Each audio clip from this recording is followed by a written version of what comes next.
Abra la palabra de Dios en el Evangelio de Mateo, capítulo 5. Hoy hablaremos del tema, ¿es lo que está adentro lo que cuenta?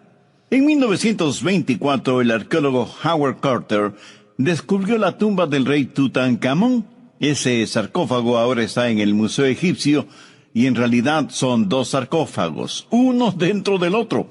El segundo estaba cubierto con oro, y cuando abrieron ese pequeño ataúd, vieron la momia del rey Tut, envuelta en un manto tejido con oro, y tenía una máscara de oro sobre su rostro. Pero cuando quitaron esa máscara de oro y abrieron el manto dorado, lo que encontraron fue una momia seca y desintegrándose. Por fuera, una hermosa máscara dorada y telas tejidas con oro, y por dentro, nada más que el esqueleto calcificado de un hombre. Es lo que está dentro lo que cuenta, lo que tiene valor, ¿no le parece? No es la máscara que nosotros muchas veces nos ponemos y la fachada exterior impresionante. Por lo general, eso lo hacemos para esconder la podredumbre de nuestra vida espiritual. Los fariseos eran maestros en esto. Exteriormente lucían muy bien. Pero Jesús les dijo, «Ay de vosotros, escribas y fariseos, hipócritas, porque sois semejantes a sepulcros blanqueados, que por fuera, a la verdad, se muestran hermosos, mas por dentro están llenos de huesos de muertos y de toda inmundicia». Bien, veamos Mateo 5, desde el verso 20. «Porque os digo que, si vuestra justicia no fuere mayor que la de los escribas y fariseos, no entraréis en el reino de los cielos». Puede imaginarse cómo sería una iglesia llena de escribas y fariseos.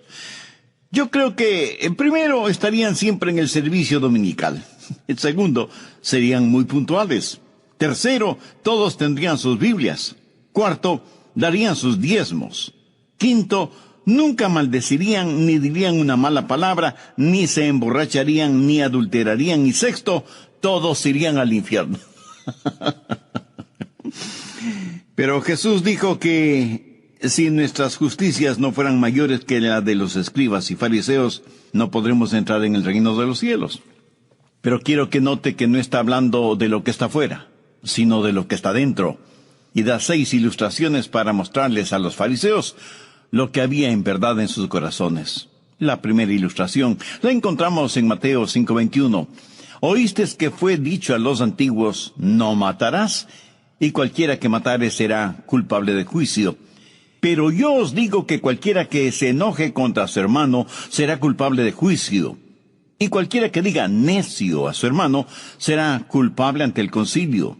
Y cualquiera que diga fatuo quedará expuesto al infierno de fuego». Los fariseos tenían una forma de religión exterior, superficial, hipócrita. ¿Cómo los describe Jesús? Veamos Mateo 23, desde el verso 23. «Ay de vosotros, escribas y fariseos, hipócritas, porque diezmáis la menta y el eneldo y el comino, y dejáis lo más importante de la ley, la justicia, la misericordia y la fe. Esto era necesario hacer sin dejar de hacer aquello. Guías ciegos, que coláis el mosquito y tragáis el camello».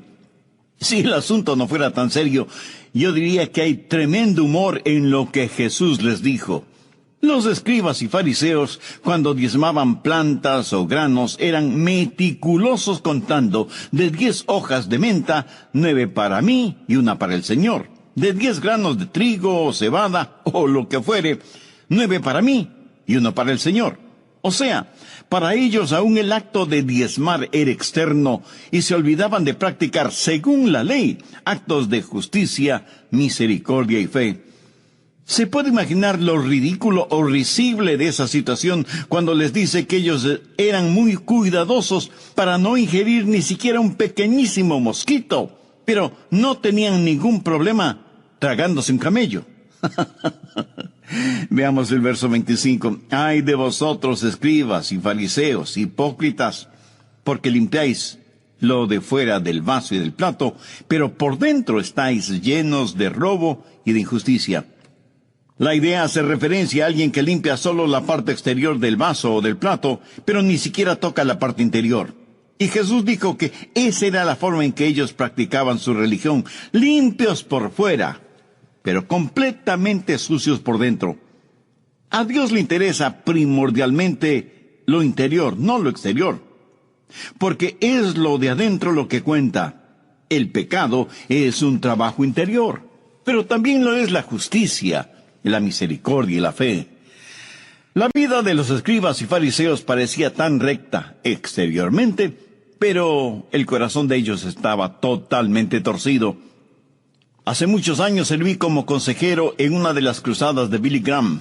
En una de esas reuniones, una muchachita pasó al frente para entregar su corazón a Cristo y tuve el privilegio de hablar con ella. La mamá de esa niña era una persona de la alta sociedad y se sintió molesta de que su hijita estuviera mezclada con el resto de pecadores que querían hacer una decisión por Cristo. Para esa distinguida dama, eso era una afrenta. De hecho, ni siquiera entendía por qué su hijita tenía que ser salva, y le decía que no tenía que hacerlo, que ella, como madre, sabía que su hija era muy buena y cosas por el estilo. Bueno, nunca olvidaré lo que esa niña le dijo a su madre mirándole fijamente a los ojos. Mamá, tú no puedes ver mi corazón. Esa jovencita sabía que era pecadora y que necesitaba ser salva, pero su madre era como los fariseos de antaño, preocupados por lo exterior, a expensas de lo interior. Un hombre no es pecador porque peca, peca porque es pecador. Un hombre no es ladrón porque roba, roba porque es un ladrón. Un hombre no es mentiroso porque miente, miente porque es mentiroso. Jesús dice que estas cosas salen del corazón, y esa es la razón por la que dice que nuestra justicia debe ser mayor que la de los fariseos y de los escribas. Y muchas de esas personas a quienes Jesús habló y testificó, nunca se salvaron porque nunca se consideraron pecadoras. Antes de ser salvo, un hombre tiene que reconocer que es pecador. Mire lo que Pablo dice en Romanos 10:3. Porque ignorando la justicia de Dios y procurando establecer la suya propia, no se han sujetado a la justicia de Dios. Por eso aquí en el Sermón del Monte, Jesús va a demoler la autojusticia de esa gente y a demostrar que ellos tienen necesidad de Él y que necesitan ser regenerados. Así que la primera ilustración tiene que ver con el asesinato, y Jesús cita uno de los 10 mandamientos, Éxodo 20:13, no matarás. De paso, permítame decir que los 10 mandamientos no prohíben todos los asesinatos. Cuando dice no matarás, eso es lo que literalmente significa. Pero, por ejemplo, el matar animales no está prohibido. Algunas personas piensan que es malo el matar animales. Pero mire la orden de Dios en Éxodo 20:24. O sea, después del no matarás de Éxodo 20:13, dice: altar de tierra harás para mí, y sacrificarás sobre él tus holocaustos y tus ofrendas de paz, tus ovejas y tus vacas. En todo lugar donde yo hiciere que esté la memoria de mi nombre, vendré a ti y te bendeciré. No había nada de malo con el sacrificar esos animales. Cuando Dios ordena no matarás, no se refería a los animales. Ahora, nadie puede ser cruel con los animales, pero no hay nada de malo en utilizar los animales como alimento. ¿Jesús comió pescado? ¿Fue pecador por eso? De ninguna manera. Escuche cuidadosamente lo que voy a decir. La Biblia no prohíbe la pena capital. Por favor, busque Éxodo 21:12. El que hiere a alguno, haciéndole morir, él morirá. Eso es lo que dice la palabra de Dios. Si usted mata a alguien, usted ha cometido un crimen digno de muerte, y cuando la Biblia dice no matarás, no está prohibiendo la pena capital. Por supuesto, ningún cristiano debe vengarse. No nos corresponde. Jamás tendremos el derecho de quitarle la vida a otra persona, y sin embargo, el gobierno sí puede hacerlo. Busque Génesis 9:6. El que derramare sangre de hombre, por el hombre su sangre será derramada, porque a imagen de Dios es hecho el hombre. Dios valora muchísimo la vida humana. La pena capital es una enseñanza clara de la palabra de Dios. Cuando la Biblia dice no matarás, no prohíbe el matar animales. Y trágico como es, tampoco prohíbe la pena capital. o la necesidad de defender a los suyos cuando otros amenazan sus vidas. Veamos Éxodo 22, los versos 2 y 3. Si el ladrón fuere hallado forzando una casa y fuere herido y muriere, el que lo hirió no será culpado de su muerte. Pero si fuere de día, el autor de la muerte será reo de homicidio. El ladrón hará completa restitución. Si no tuviere con qué, será vendido por su hurto. Ahora, ¿qué significa todo esto? Que si usted mata a un ladrón a plena luz del día, cuando no había necesidad de matarlo, y usted no corría ningún peligro, usted será culpable. Y aunque el ladrón sea culpable, usted no tiene ningún derecho a quitarle la vida, especialmente cuando ni su vida ni la de sus seres queridos están en peligro. Usted tiene el derecho, la obligación y la responsabilidad, sí, de proteger a su familia. Pero Jesús está hablando a los fariseos acerca de no matarás. Y ellos movían afirmativamente sus cabezas porque ellos ni siquiera pensaban en la posibilidad de que podrían matar. ¿Qué prohíbe la Biblia cuando dice no matarás? Obviamente, el crimen de homicidio. Nuestro país se ha convertido en la capital mundial del crimen. Se mata a sangre fría a gente inocente. Hay gente que mata a otras personas simplemente porque no les gusta. Violadores asesinan a sus víctimas después de haber saciado su lujuria. La sangre de los inocentes clama al cielo y Dios no está sordo a ese llanto. Él no matarás prohíbe el homicidio. También prohíbe el suicidio. Usted no tiene el derecho de quitarse la vida porque esa vida no le pertenece a usted sino a Dios. Algunos piensan que suicidarse, dicen que está bien si es que uno padece de una enfermedad incurable. Pero usted no puede ni debe jugar a ser Dios. La enfermedad más incurable, el dolor más constante, el problema más severo, la desilusión más profunda, la peor persecución, no son justificativos para el suicidio. ¿Por qué? Porque el suicida se está tomando una atribución que no le pertenece. Está quitando de las manos de Dios algo que es atributo de Dios. Y pudiera ser que esté hablando a alguien que está pensando en el suicidio. Mi amiga, mi amigo, no lo haga. Mire lo que Pablo dice en 1 Corintios 10:13. No os ha sobrevenido ninguna tentación que no sea humana, pero fiel es Dios, que no os dejará ser tentados más de lo que podéis resistir, sino que dará también juntamente con la tentación la salida, para que podáis soportar. Y surge una pregunta. Pastor, ¿puede un cristiano cometer suicidio? Si un cristiano está mentalmente enfermo, existe esa posibilidad, pero es una posibilidad trágica. Una persona que se suicida cuando esté frente a Dios se sentirá profundamente avergonzada. Por lo tanto, no tenemos el derecho de quitar la vida a otra persona debido a la valía de la vida humana. Y aquí debo mencionar el horrible crimen que cometen quienes están en la industria del aborto, asesinando a inocentes e indefensos bebecitos en el vientre de sus madres, siendo muchas veces las mismas madres las que piden o aprueban esos asesinatos. Y muchos me dirán, pero pastor, el aborto ya es legal en muchos países. Escúcheme, no todo lo que es legal es correcto o justo. El doctor Gallup es un investigador que dijo lo siguiente: si un doctor acepta dinero para matar a un bebé en el vientre de la madre, también podrá matarle a usted con una inyección si sus hijos le pagan.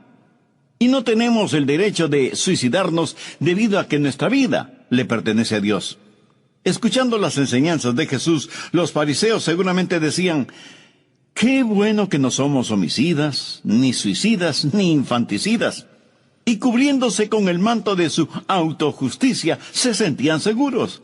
Pero Jesús no solo que habló de la malicia del asesinato, sino que habló también del ácido de la ira. Mateo 5:22. Pero yo os digo que cualquiera que se enoje contra su hermano será culpable de juicio, y cualquiera que diga necio a su hermano será culpable ante el concilio. y cualquiera que diga fatuo quedará expuesto al infierno de fuego. Jesús va a destruir la ilusión de la autojusticia. Si algún pecado los fariseos no iban a cometer, sería el asesinato. Pero el Señor Jesucristo va a mostrar que el odio es un ácido corrosivo que destruye a quien lo tiene. Jesús va más allá del acto del asesinato, a la actitud detrás del acto, a su motivación, mostrar realmente por qué la gente mata. Un pequeño estaba haciendo sus tareas escolares y de pronto le preguntó a su papá: «Papá, ¿por qué la gente comienza las guerras?» «Bueno, hijo, en la Primera Guerra Mundial los alemanes invadieron Bélgica y en ese momento entró la mamá a la habitación y dijo: No fue así. Yo te diré cómo comienzan las guerras». El marido, bastante molesto, le dice a su mujer: «Mira, ¿quieres tú contestar la pregunta de nuestro hijo o me dejas a mí hacerlo?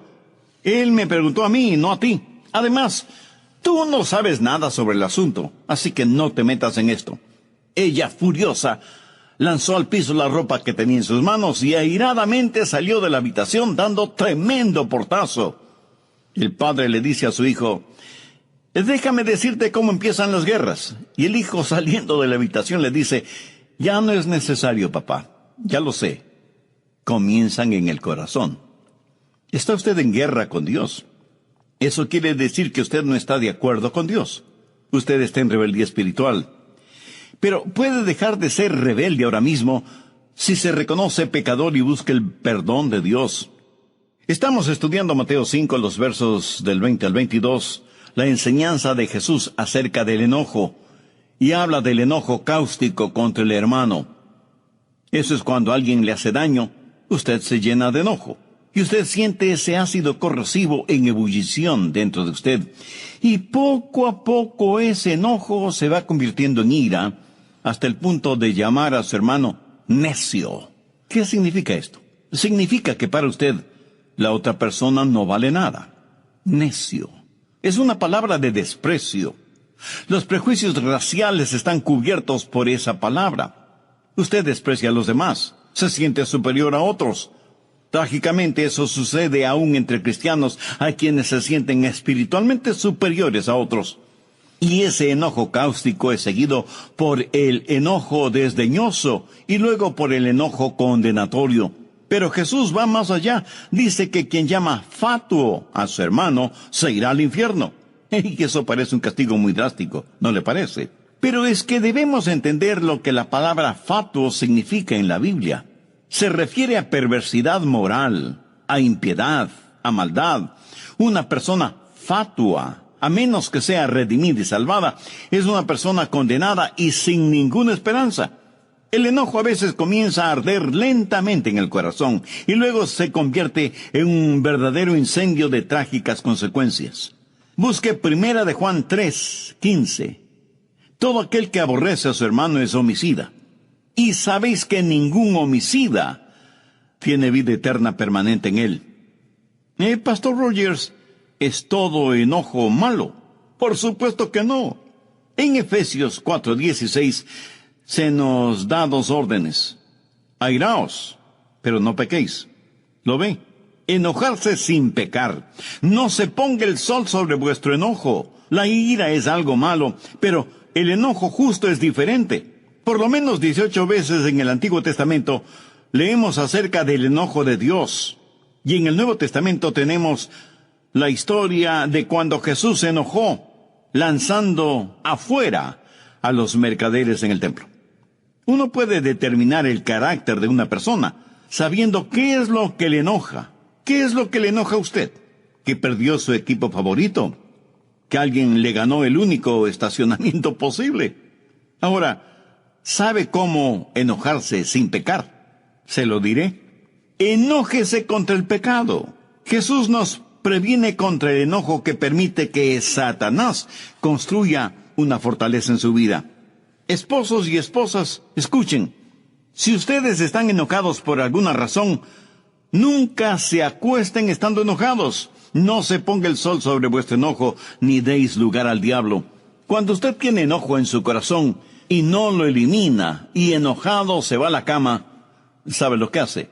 Le está dando permiso al diablo para que levante campamento en su vida. El enojo es la sustancia de la cual el diablo se siente muy a gusto. Pero también deseo que note lo que dice Efesios 4, los versos 28 al 30.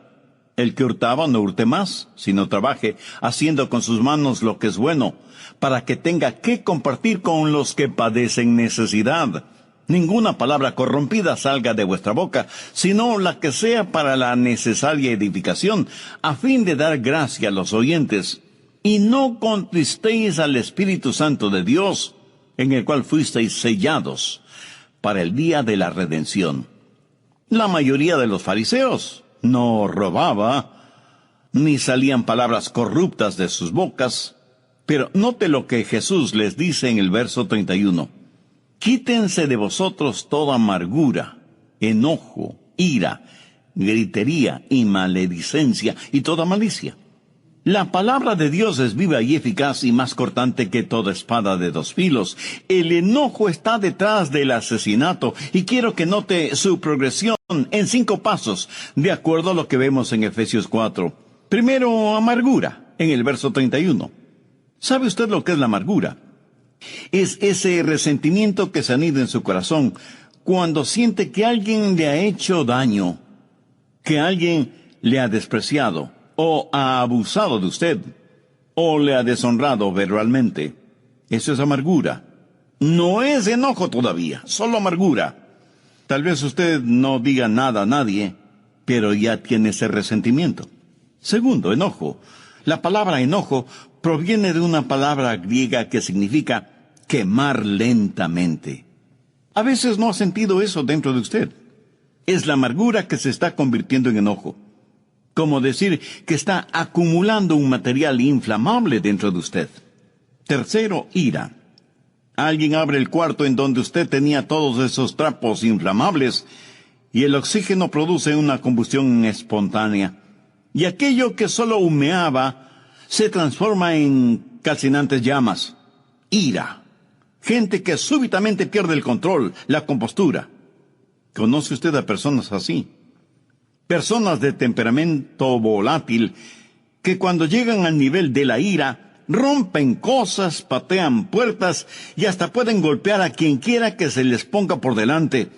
Y los demás asombrados lo único que preguntan es, ¿qué mosca le habrá picado? Pues es la amargura convertida en enojo que se transforma en ira. Pero eso no es todo. Hay mucho más todavía. Cuarto, gritería. Bueno, creo que todos sabemos lo que es gritería, ¿verdad? Elevamos el tono de nuestra voz. Y cuando alguien nos pide que no gritemos, a gritos respondemos que no estamos gritando. Quinto, maledicencia. Una vez que usted ha elevado el tono de su voz, una vez que se ha encerrado usted mismo en esa actitud, comienza a decir cosas malévolas, diabólicas, y deja salir expresiones que no debía usar, y a decir cosas que no debía decir. Por ejemplo, decirle a su hijo, tú no sirves para nada, eres vago y holgazán como tus amigos. O a su esposa, decirle, qué maldición fue el haberme casado contigo. Ojalá te murieras. Y cosas así por el estilo. Y el diablo está frotándose las manos de alegría y riéndose y empujándole y susurrando en sus oídos las cosas horrorosas que debe seguir diciendo. En pocas palabras, usted está fuera de control. ¿Sabía que por ahí hay una enseñanza psicológica que dice que es bueno para una persona el ventilar su ira? Dicen, desahóguese, grite, maldiga, patee. Es bueno abrir la válvula de presión y dejar escapar toda la ira que tenemos adentro. Mi amigo, eso no es más que una mentira. Desde el punto de vista bíblico, no hay ningún respaldo para una aseveración de esa naturaleza. Es más, en su libro, La ira, una emoción mal entendida, su autora Carol Travis dice lo siguiente: la razón psicológica para desahogar la ira no resiste ni el más elemental escrutinio experimental. El peso de la evidencia indica precisamente lo contrario. Expresar la ira provoca más ira, solidifica actitudes negativas y establece hábitos de hostilidad.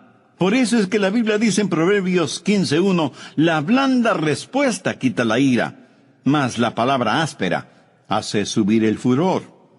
Mucha gente lleva diariamente esta carga de amargura.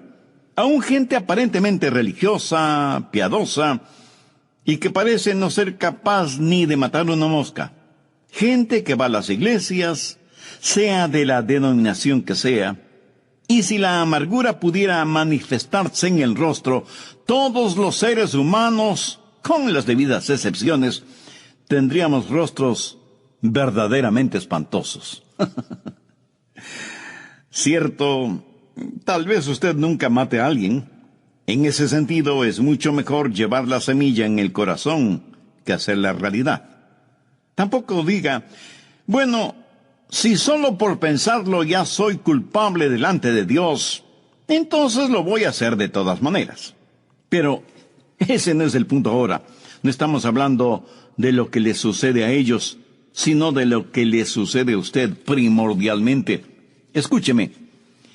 Jesús está tratando con los fariseos y está ilustrando la verdad de que no es lo de afuera lo que nos hace pecadores, sino lo que cada uno de nosotros tenemos dentro. Hemos visto la malicia en el asesinato. Sabemos que existe el ácido de la ira. Pero Jesús también enfáticamente dijo, si vuestra justicia no fuere mayor que la de los escribas y fariseos, no entraréis en el reino de los cielos. O sea, usted no puede entrar en el cielo debido a su buen comportamiento. ¿Sabe lo que hay de malo con la autojusticia? Que es como tratar de llenar un vaso que no tiene fondo. El que usted trate de llenarse con usted mismo no aumenta nada a lo que usted es, porque nada más nada siempre dará como resultado nada. Nunca podrá ser justo, nunca podrá ser bien hasta que Dios no le haya dado, regalado, otorgado la justicia que solo proviene de Él. Concerniente a su gente, los judíos, Pablo dice lo siguiente en Romanos 10:3, porque ignorando la justicia de Dios y procurando establecer la suya propia, no se han sujetado a la justicia de Dios. Por favor, entienda bien lo siguiente. La justicia propia es como trapos de inmundicia a los ojos de Dios. Los fariseos necesitaban ver y entender esto porque, con todo lo religioso que eran, no lo entendían. ¿Cuán justo es usted? ¿Qué es ser verdaderamente justo? La genuina justicia, la justicia de Dios, es, en primer lugar, una justicia que nos es otorgada. Nosotros por nosotros mismos no la tenemos. Y porque Jesús murió y pagó la deuda de nuestros pecados, Dios nos ve y nos recibe a través de la justicia de su Hijo. Y Dios dice, Adrián es justo. Pero no es por alguna cosa que yo haya hecho, sino porque Jesús hizo en la cruz del Calvario todo, pagar la deuda de mis pecados y cubrirme con la justicia de Él. Pero no solo es una justicia otorgada, sino que es una justicia implantada, que me da una nueva naturaleza. Y entonces puedo hacer lo que hago por ser el nuevo Adrián que soy. He sido hecho de nuevo, limpio y puro en mi interior, porque Dios ha obrado un milagro judicial si se quiere. Ahora tengo una justicia que no es mía, pero como me ha sido otorgada, es una injusticia imputada. Permítame ilustrar esto. Es como si Dios depositara una enorme cantidad de dinero en mi cuenta bancaria que no tenía ni un solo centavo. Y aunque ahora sé que tengo dinero en el banco, también sé que ese dinero fue depositado por otra persona. O sea que ese dinero me fue otorgado sin que yo haya hecho absolutamente nada para merecerlo. Dios me ve tan justo como su Hijo es justo. Todos mis pecados me han sido perdonados, y esa justicia que Él me ha otorgado hace que el amor de Dios comience a fluir de mí, porque como Pablo dijo, y ya no vivo yo, mas vive Cristo en mí. Y lo que ahora vivo en la carne, lo vivo en la fe del Hijo de Dios, el cual me amó y se entregó a sí mismo por mí. Se cuenta que junto a las puertas del cielo había mucha gente tratando de entrar al cielo.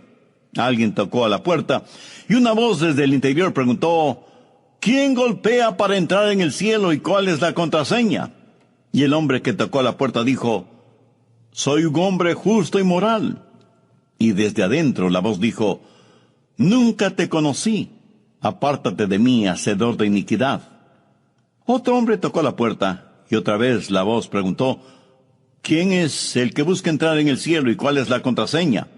Y el hombre, sonriendo, dijo: soy un hombre religioso. ¿Y cuál es la contraseña? Ritual y religión.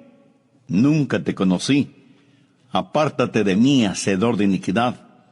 Y otro se acerca y toca la puerta. ¿quién es el que quiere entrar en el cielo y cuál es la contraseña? Oh, yo soy un hombre pacífico y humanitario. ¿Sabes cuál es la contraseña? Por supuesto que sí. Debe ser amor y caridad. Y la voz desde el interior volvió a resonar cuando dijo: nunca te conocí. Apártate de mí, hacedor de iniquidad. ¿Qué situación más incomprensible? Muchas personas golpeando a las puertas del cielo, ansiosas por entrar, y sin embargo nadie lo había logrado. Parece que su autoevaluación no estaba de acuerdo a los parámetros divinos. Y ahí viene otra más. Y escucha la misma pregunta: ¿quién busca entrar en el cielo y cuál es la contraseña? Y este hombre con humildad en su voz responde: nada en mis manos tengo, y solo a la cruz de Cristo me aferro. Y la voz desde adentro responde: abran las puertas de par en par y déjenle entrar, porque de tales es el reino de los cielos.